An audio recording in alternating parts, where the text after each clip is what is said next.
Welcome to this backyard barbecue, this special edition of Backyard Barbecue Pit. And this is our third episode. And today we're going to be making some carne asada tacos. And what we've done is we've actually have some fajita meat that's been marinating for a couple of hours in the refrigerator. And we're also going to do some sausage as well. And we've just finished making some rice, and we're going to have some beans, and basically we're going to go ahead and get started. So the very first thing we're going to show you is actually how we prep the fajitas. I know that's always something that is very difficult for most people to prepare because of the fact that they think they have to marinate the fajitas for like 24 hours, but you really don't have to do that if you actually use certain ingredients. And I'm basically using a marinade recipe by the Papacitos chain of restaurants, popular in Houston and some parts up in the northern part of Texas. So that's what I'm using today. And as always, we're using our multi-camera setup today. We've got our front view camera as well as our grill camera. Our grill right now is preheating. It's about 450 degrees, so I'm going to go ahead and turn that down a little bit while we go ahead and show you how we actually prepped the fajitas. So if you hang on for 1 second, I'm going to show you how we did that.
Alrighty, folks. I actually apologize for the audio. We are testing some new streaming software, and apparently, when I actually play a video for you, it pauses my video and audio. So all you could see was the actual prep video, which I was going to over talk from the video because I actually removed the original audio. But I guess what you saw was basically the prep video of how to actually prepare the fajita marinade, as you saw, I provided all the ingredients. But once again, we are ready to start. We're going to go ahead by placing this jalapeno cheese cheddar sausage on the top rack, and then we're going to proceed to start putting our fajitas that you saw that we marinated. They've been marinating for about 3 hours. I said, anywhere from 2 hours to anywhere from 4 hours to from 2 hours to 3 hours, from 2 hours to 4 hours, excuse me. So they've been marinating in this combination of pineapple juice and different sorts of spices. As you saw, I used some steak seasoning that I prepped here. And we've got our last piece of fajita right here. Put that on the rack, as you can see. So here we go. Look at that delicious fajita that is actually grilling on the grill. We're going to go ahead and close this for a minute, and then we're going to flip it over in a couple of seconds. Yeah, so one of the things that we did today basically is, as you saw in the last episode, we used our Blackstone griddle, and today we're actually using our charbroil gas grill for this recipe. And you're actually seeing a different studio. We're still trying to kind of doing a live show, a live cooking show. Live cooking shows tend to be a little bit more difficult with regards to cooking, so a lot of things can happen, a lot of things cannot happen, and so we're still trying to get the hang of it here. Most of the episodes that we had for Backyard Barbecue Pit 2 years ago were pre-recorded and edited, so even all the bloopers and things like that you never ever saw. But in a live situation, it's a little different. But this is a different angle that we've got here at the outdoor studio. The Blackstone's over here. My 2 refrigerators are down here. The Backyard Barbecue Pit sign's right there. We've got a camera angle facing this grill. We've got cameras facing this other grill. And of course, you got cameras facing me, of course. So the temperature on the grill right now is registering around 400 degrees. So that's enough to bake a cake. So we're going to go ahead and open it up a little, see how things are looking. And let's go ahead and flip this sausage. As you can see there's already grill marks on that sausage, and it's getting nice and plump. So I'm going to go ahead and flip this one.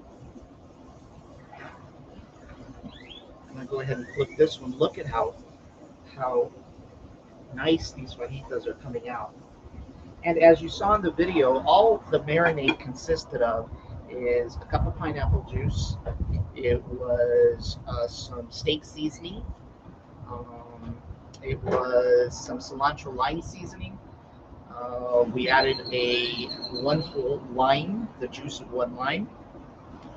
We also put in some onion and some actual leaves of cilantro. And we marinated that combination for about 2-3 hours. Typically, I'd go for 4 hours, but for the consideration of time that I had, plus my daughter is wanting me to jump in the pool in a little bit, I'm trying to get everything done as quick as possible. So. But yeah, this is our. We'll see what these fajitas turn out to be.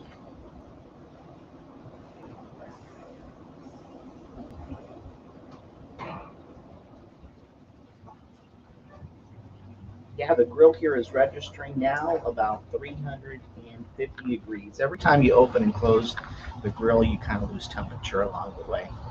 But yeah, it's smelling good. I mean, if you guys could smell through YouTube and Facebook, you could actually sense the spices and the marinade that I've used for this recipe. So look at that, folks. Look at how nice these fajitas are coming out. I'm going to go ahead and flip this sausage one more time. I like jalapeno cheddar sausage. I prefer that. I hope that my gas hangs on. Uh, I'm trying to figure out when I'm going to have to get a refill on this gas grill. I will tell you that there's been occasions where I've run out of gas, and I have an extra tank. You know, usually I have it filled up, but I haven't been able to do that. So I've got actually two tanks. I actually filled up the gas tank for the Blackstone, and I guess if I run out of gas here, I will go ahead and use this tank, but hopefully that won't happen. But I do need to fill up the extra tanks. It's always a good idea to have extra tanks handy.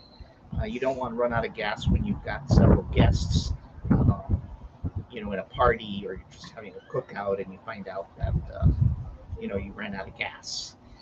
Obviously, the charcoal connoisseurs don't have that problem because they only use charcoal, right? And I'm not knocking charcoal by any means. I actually used to be a charcoal fan myself. In fact, before I had my master built electric smoker, I actually had a wood smoker.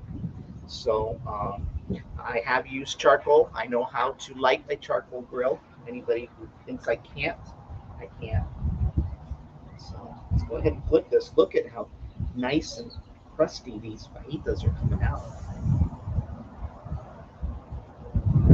Look at that. Probably going to raise up the temperature a little bit. I'm not sure how you like your fajitas. Some people like them medium rare. Some like them really pink. Others like them well done. I tend to like mine medium well, which is kind of a little bit of pink, but it's obviously cooked. Um, there are people that don't. There's people that like basically the blood squirting out of the meat. So there's some people that practically want to hear the cow move still, even after the cow's dead. So go ahead and raise the temperature here a little bit. And yeah, so we're still working this show through. Like I said, it's not easy to do a live cooking show. Um, there's still a lot of mechanics that I have to work out. I've got an internet connection that I've got to extend a little further so that I can actually do the shows in this direction. Typically, I do them in that direction. But today, because I was using this gas grill, I decided to go ahead and use this angle, and so I needed to extend the Ethernet network a little further. So, so it's not just all about cooking. There's a lot of technology involved in trying to get this 30-minute segment going. So when things don't necessarily work great, it affects the overall cooking process. So cooking is just a very small part of what it takes to actually do a show. We don't just slap a phone camera in front of me.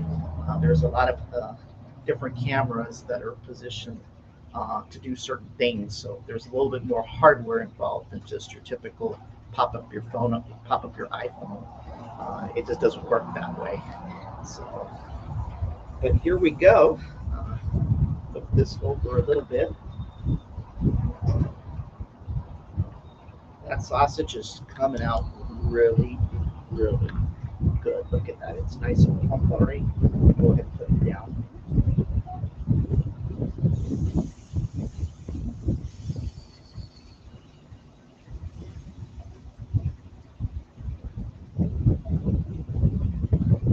Close the lid. Yeah, I've used gas grills, I've used charcoal grills, I use an electric smoker. So I've used the different types of technologies. I've even used pellets. I don't have a pellet grill, but my wood smoker actually uses pellets and wood chips. Um, I've also have a pizzas wood pellets as well. So when we do outdoor pizzas, we have the ability to use wood pellets. And one of the nice things about grilling is that you can actually also make a pizza here on a gas grill. This is actually a pizza stone.